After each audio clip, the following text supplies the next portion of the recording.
1년 정도 백수생활 하다가 드디어 이제 취업을 했거든요. 여의도에 있는 회사에 합격을 했고 또 한강뷰입니다. 100군데 회사에 지원을 해서 그 중에 한 군데가 된 거죠. 대기업, 중소, 중견 다 탈락을 했고 왜 외국계 취업을 목표로 했냐, 뭐 연봉이라든지 기업 규모라든지 근무 환경이라든지 복지라든지 그 선을, 그 기준을 최대한 놓지 않으려고 하고.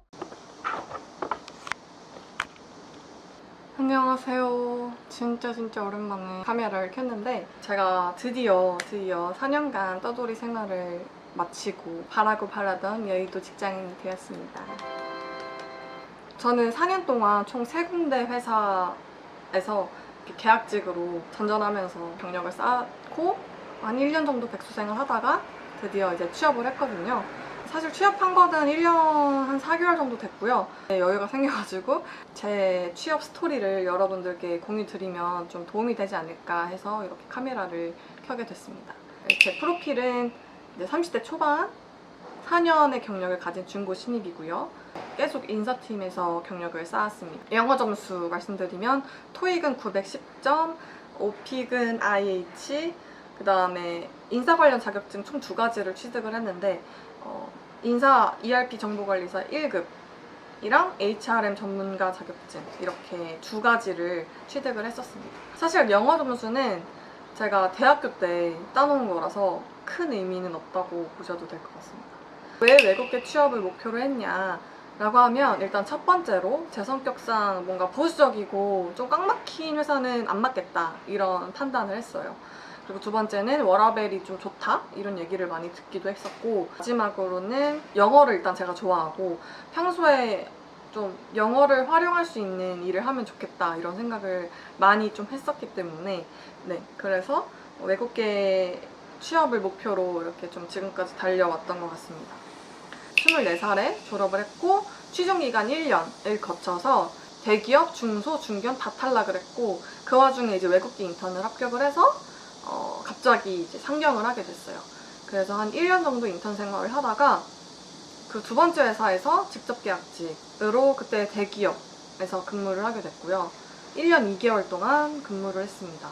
그리고 3번째 회사가 이제 중견기업 외국계에서 한 1년 9개월 정도 근무를 하다가 계약 만료로 퇴사를 하게 됩니다. 총 1년 동안 저는 백수였고 그 백수인 기간 동안 취준하면서 운동도 하고 뭐 친구들도 만나고 여행도 다니면서 그렇게 시간을 보내다가 작년 2월에 취업에 성공을 하게 됩니다. 기간을 좀 더 쪼개가지고 자세하게 설명을 드릴게요.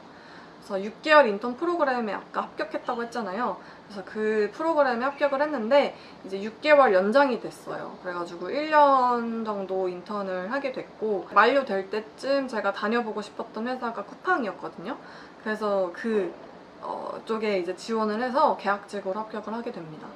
3개월짜리 프로젝트성으로 지원을 했고 근데 이제 그 프로젝트가 한 번 연장이 돼서 6개월 동안 프로젝트에 참여를 하게 됐고 그 프로젝트가 만료가 되기 전에 다른 부서에 뭔가 공고를 열심히 보다가 채용팀으로 이동을 하게 돼요. 이것도 제가 직접 지원을 해서 이제 면접까지 받고 합격을 해서 이제 1년 계약직으로 근무를 하다가 이것도 역시나 나중에 연장 제안이 와서 연장을 했는데 사실 제가 업무적으로 좀 아쉬움이 많았거든요. 채용 쪽에 전문성을 좀 쌓고 싶었는데 그 회사가 너무 규모가 크고 이러다 보니까 채용이 1단계부터 10단계라고 하면 그 1단계만 계속 반복적으로 하는 그런 업무였던 거죠.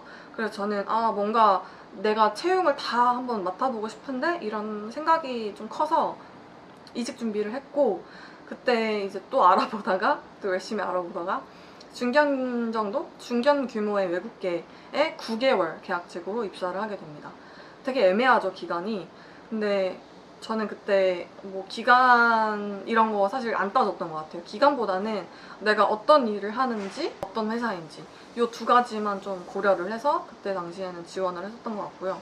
9개월 근무하다가 1년 정도 연장이 또 됐어요. 그래서 1년 9개월 정도 근무를 했고 이 회사에서는 아쉽게도 계약 만료가 돼서 이제 퇴사를 하게 됩니다. 외국계가 좀 되게 복불복이에요. 계약직으로 근무하다가 운이 좋거나 실력이 좋으면 정규직 전환이 되는데 사실 이것도 진짜 어떻게 보면 운이 큰 게 헤드카운트가 나야 돼요. 근데 그 헤드카운트 나는 것도 근무하고 있을 때 그 자리가 나느냐 이것도 좀 중요하고 어쨌든 계약 만기로 퇴사를 하게 됩니다. 취준을 바로 시작하진 않았고요. 왜냐하면 어느 정도 쉬고 싶은 마음이 되게 컸어요. 4년 동안 3군데 회사를 막 이렇게 돌아다니면서 이게 그냥 돌아다닌 것도 아니고 서류 내고 면접 보고 이 과정들이 되게 많았을 거 아니에요. 좀 더 지치기도 했고 이때 아니면 또 언제 쉬겠냐 이러면서 이제 그냥 퇴사하고 저는 바로 이제 호주로 여행을 떠났습니다. 그래서 혼자 3주 동안 호주 여행을 했고 시드니랑 멜번 이렇게 돌아다니면서 진짜 너무너무 좋은 시간을 보내고 한국에 왔어요. 그때 당시에 뉴딜 일자리 사업이라고 어떤 사업 프로그램이 있었어요. 근데 그 중에서 이제 ESG 경영관리, 전문 인력 양성 및 취업 연계 프로그램 이렇게 공고에 뜬 거예요. 그래서 이거 좀 괜찮을 것 같은데 해서 지원을 했고 또 합격을 합니다. 3개월 동안 이제 ESG 관련한 교육을 막 들으면서 그 교육이 끝나면 취업 연계까지 해주는 그런 프로그램이었어요. 사실 저는 그때 당시에 취업에 목표를 둔 건 아니고 그냥 이력서에 좀 인사 관련한 그런 경험이 있으면 좋지 않을까 그런 생각에 지원을 했었던 거고, 정부 사업이다 보니까 취업이 연계된 기업들이 막 그렇게 사실 규모가 큰 기업들은 아니었어요. 그래서 저는 이 3개월 교육 듣고 그 다음에 스타트업에서 아르바이트 겸 생활비 벌자 이런 마인드로 편한 마음으로 돈을 벌었습니다. 제가 놓지 않았던 거는 운동인데요. 제가 워낙 운동을 평소에 좋아하기도 하고 취미가 등산이에요. 그래가지고 매주 혼자 서울에 있는 산을 다 정복을 했습니다. 매주 산 타고 뭐 친구들이랑도 좀 종종 만나고 이러면서 저는 최대한 즐겁게 그 시간을 보내려고 노력했어요. 아예 불안이 없고 걱정이 없고 이런 건 진짜 아니죠. 그건 진짜 거짓말인데 이 기간을 최대한 저는 긍정적으로 생각을 했던 것 같아요. 이 기회 아니면 내가 언제 쉬어보겠어 이런 마인드로.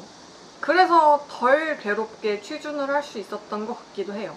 그래서 통계를 제가 내보니까 상반기에 총 51군데에 지원을 해서 모두 탈락을 했고요. 하반기에는 총 43군데 지원해서 그 중에서 이제 딱 한 곳 최종 합격을 하게 됐습니다. 그러니까 1년 동안 약 100군데 회사에 지원을 해서 그 중에 한 군데가 된 거죠. 그래서 현재 어떤 회사에 다니고 있느냐라고 하면 일단 여의도에 위치한 회사고요. 제가 이제 집이 여의도랑 가까워서 뭔가 막연히 내가 진짜 여의도 직장인이 되면 얼마나 좋을까 막 이런 생각을 갖고 있었는데, 감사하게도 여의도에 있는 회사에 합격을 했고 또 한강뷰입니다. 1년이 넘었지만 한강은 볼 때마다 되게 좋은 것 같아요. 그래서 어쨌든 그런 한강뷰의 회사에서 일을 하고 있고, 그다음에 중견급 외국계입니다. 소프트웨어 업계의 회사고요. 저는 사실 뭐 이공계 쪽이 아니어가지고 잘 몰랐던 회사인데 알고 보니까 이공계 중에서도 그 화공과 쪽, 화공 쪽에 좀 유명한 회사더라고요. 아무튼 뭐 그런 회사이고요. 그 다음에 인사직무입니다. 이번에는 채용은 아니고 인사청문 쪽으로 오게 됐습니다. 그리고 재택근무가 있는 그런 환경이 좋은, 워라밸이 되게 괜찮아요. 그런 회사로 취직을 하게 됐습니다. 취준할 때 중요한 점 3가지 말씀드리고 싶은데, 첫 번째로 운동이나 본인의 취미생활을 놓지 않으셨으면 좋겠어요. 왜냐하면 24시간 내내 취준을 할 수 있는 것도 아니고 어떻게 보면 자유시간을 힐링하는 시간으로 좀 많이 채우시면 좋을 것 같아요. 꼭 운동이나 아니면 본인의 힐링 시간을 만드셔서 나름대로의 스트레스를 해소하시면 좋을 것 같아요. 두 번째는 본인의 마지노선을 꼭 설정하세요. 취업이 장기전이잖아요. 그냥 무작정 진짜 모든 기업에 다 지원하다 보면 무조건 지치거든요. 그리고 그렇게 해서 눈을 좀 낮춰가지고 들어가면 결국엔 또 후회를 하고 이직을 생각을 하게 되더라고요. 최소한의 어떤 기준을 설정을 해놔야 취업을 해서 만족하면서 좀 다닐 수 있는 것 같아요, 그 회사를. 뭐 연봉이라든지 기업 규모라든지 근무 환경이라든지 복지라든지 이런 부분들에 있어서 본인만의 최소한의 조건을 설정하시는 게 좋을 것 같습니다. 마지막으로는 본인을 믿으세요. 가장 중요한 점인 것 같아요. 나를 믿는 거. 이제 난 할 수 있다. 내가 못할 건 없다. 어떻게든 먹고 살 길은 있겠지 이런 생각으로 취준이라는 게 앞이 안 보이잖아요. 정답도 없고 언제 끝날지도 모르고 이러다 보니까 저는 스스로 멘탈이 되게 강하다고 생각을 하거든요. 그냥 긍정적인 편이기도 하고 사실 워낙 그런 성격인데 또 이게 1년 다 돼갈 때까지 취업이 안 되니까 제 자신에 대해서 믿음을 좀 잃었던 순간들도 되게 있었던 것 같아요. 그럼에도 그 선을, 그 기준을 최대한 놓지 않으려고 하고 나를 믿어주는 게 좀 가장 중요하지 않을까 이런 생각을 했습니다.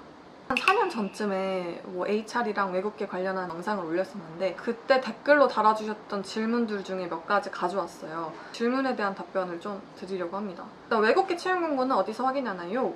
3가지 활용했고요. 피플앤잡, 링크드인, 그 다음에 리멤버 이렇게 3가지 활용했습니다. 리멤버가 특히 뭔가 헤드헌터 분들이 많이 좀 활용을 하시더라고요. 헤드헌터 분들한테 제안을 되게 많이 받았었어요. 이 3군데는 필수. 이 3군데는 꼭 돌아가면서 좀 채용 공고를 확인하시는 거를 추천드립니다. 외국계는 스펙이 중요한가요? 아닙니다. 경력이 훨씬 중요하고요. 제가 생각했을 때 경력이 9할인 것 같아요. 막 엄청 길진 않지만 한 5년 동안 제가 외국계에 근무하면서 주변 사람들을 봤잖아요. 그래서 그분들을 봤을 때 프로필 진짜 다양하고요. 학벌 좋은 사람만 있는 것도 아니고 제가 생각했을 때 그것보다는 경력이 더 중요하다. 그리고 제가 많은 후보자분들의 레주메도 받고 면접도 실제로 진행을 했었고 하다 보니까 스펙보다는 경력, 어떤 일을 했는지 어떤 걸 어필할 수 있는지 이 부분이 제일 중요한 것 같습니다. 영어는 얼마나 잘해야 하나요?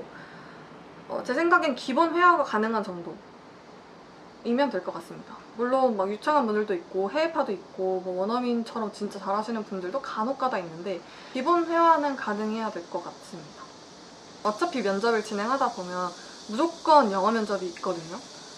뭐 실무진 면접에서 실제로 외국인 매니저가 들어와가지고 면접을 진행하는 경우가 거의 대부분이기 때문에 평상시에 영어 실력을 좀 나름대로 쌓아놓는 게 좋지 않을까 하는 생각입니다. 일단 제가 최대한 좀 빠르게 어떻게 취업을 했고 또 취업 준비를 어떻게 하면 좋을지를 좀 말씀드려봤는데 조금이라도 도움이 됐으면 좋겠고요. 그냥 모두 다 힘내셨으면 좋겠고 궁금한 점 있으시면은 댓글에 답변 드릴 수 있는 것들 드릴 수 있도록 할게요. 제 영상 봐주셔서 너무너무 감사합니다. 감사합니다. 화이팅! 시즌 화이팅입니다.